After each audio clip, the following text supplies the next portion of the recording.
No, danes smo pogledali, kaj imata skupnega elektrika in voda. Tako elektrika kot voda tečeta. Govorimo o električnem toku in o vodnem toku. O vodnem toku lahko govorimo, recimo, če imamo takšen vodni krog. Poglejmo si, kaj vse sestavlja ta vodni krog. Tukaj je mlinček, ki se vrti. Vrti se takrat, ko na njega oziroma skozi njega teče voda. Voda teče sama od sebe dol, medtem ko gor jo moramo spraviti tako, da uporabimo pumpo. Vodo načrpamo v višjo lego, voda teče dol in mlinček se vrti.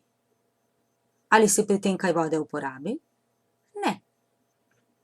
Količina vode je ves čas enaka. Zelo podobno je pri električnem krogu. Če hočemo, da elektrika teče, potrebujemo nek porabnik, naj bo to žarnica, vezne žice, ki so kot cevke, po kateri teče voda, in električno baterijo, ki je kot pumpa, ki poganja naprej. Pri vodnem krogu se premikajo vodne kapljice.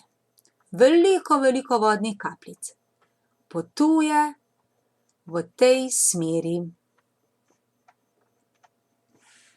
Pri električnem krogu oziroma električnem toku pa se premikajo nosilci naboja. Kovinski vodniki, kovinske žice, imajo na sebi veliko prostih elektronov. Če te žice priključimo na vir napetosti, recimo, da je to enosmerni vir napetosti, ki ima pozitivni in negativni pol, bo negativni pol odrinil elektron vstran. In ta naslednjega in ta naslednjega, in elektroni se bodo začeli premikati v tej smeri.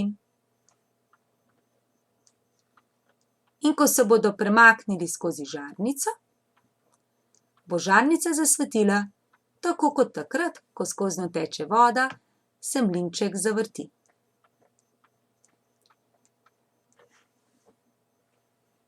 Elektroni brez težav sami pridejo do plusa, od plusa k minusu nočejo, tako kot tudi voda noče sama iti gor.